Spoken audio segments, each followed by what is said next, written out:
കൊടുങ്ങല്ലൂർ നഗരസഭയിൽ കുടിവെള്ളം കിട്ടാക്കനി. ബിജെപി കൗൺസിലർമാരുടെ നേതൃത്വത്തിൽ നഗരസഭയ്ക്ക് മുൻപിൽ പ്രതിഷേധ ധർണ നടത്തി. നഗരസഭയിലെ പുല്ലൂറ്റ്, ലോകമലേശ്വരം വില്ലേജുകളിലാണ് കുടിവെള്ള വിതരണം കൂടുതലും പ്രതിസന്ധി നേരിടുന്നത്.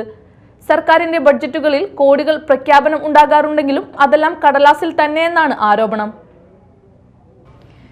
വേനൽക്കാലം അടുത്തതോടെ നഗരസഭാ പ്രദേശത്തെ കുടിവെള്ളക്ഷാമം ഓരോ ദിവസം കഴിയുന്തോറും കൂടുതൽ പ്രതിസന്ധിയിലേക്ക്. കാലഹരണപ്പെട്ട പൈപ്പുകളുടെ തകർച്ച മാത്രമല്ല ഇവിടെ വില്ലനാകാറുള്ളത്. വൈദ്യുതി സ്തംഭനവും അടിക്കടി മോട്ടോർ കേടുവരുന്നതും പ്രതിസന്ധിക്ക് ആഴം കൂട്ടുന്നത് ഇവിടെ പതിവാണ്. സംസ്ഥാന സർക്കാരിന്റെ ബജറ്റുകളിൽ കോടികൾ പ്രഖ്യാപനം ഉണ്ടാകാറുണ്ടെങ്കിലും അതെല്ലാം കടലാസിൽ തന്നെയെന്നാണ് ആരോപണം. കാലപ്പഴക്കം കൊണ്ട് പൊട്ടിപ്പൊളിയുന്ന പൈപ്പുകൾ കൊടുങ്ങല്ലൂരിന്റെ കുടിവെള്ളം മുട്ടിക്കുന്നു. നഗരസഭയിലെ പുല്ലൂറ്റ്, ലോകമലേശ്വരം വില്ലേജുകളിലാണ് കുടിവെള്ള വിതരണം കൂടുതലും പ്രതിസന്ധി നേരിടുന്നത്. നഗരസഭാ പ്രദേശത്തേക്ക് കൂടി വെള്ളം എത്തിക്കുന്ന വൈന്തല ജലശുദ്ധീകരണശാല മുതൽ പുല്ലൂറ്റ് നാരായണമംഗലം വരെയുള്ള 23 കിലോമീറ്ററാണ് 40 വർഷം പഴക്കമുള്ള പൈപ്പുകൾ ഉള്ളത്. കാലഹരണപ്പെട്ട പൈപ്പുകൾ മാറ്റിസ്ഥാപിച്ച് പുതിയ ജലസംഭരണി സ്ഥാപിക്കുന്നതിനുമായി കോടികൾ പ്രഖ്യാപിക്കുന്നുണ്ടെങ്കിലും പ്രഖ്യാപനം മാത്രമായി ഒതുങ്ങാറാണ് പതിവ്. കൊടുങ്ങല്ലൂരിലേക്കുള്ള സമഗ്രമായ കുടിവെള്ള പദ്ധതിക്ക് ആവശ്യമായ ഫണ്ടും പദ്ധതികളും ഉണ്ടെങ്കിലും ഇതുമായി ബന്ധപ്പെട്ട കേന്ദ്രങ്ങൾ അനങ്ങാപ്പാറ നയത്തിലാണ്.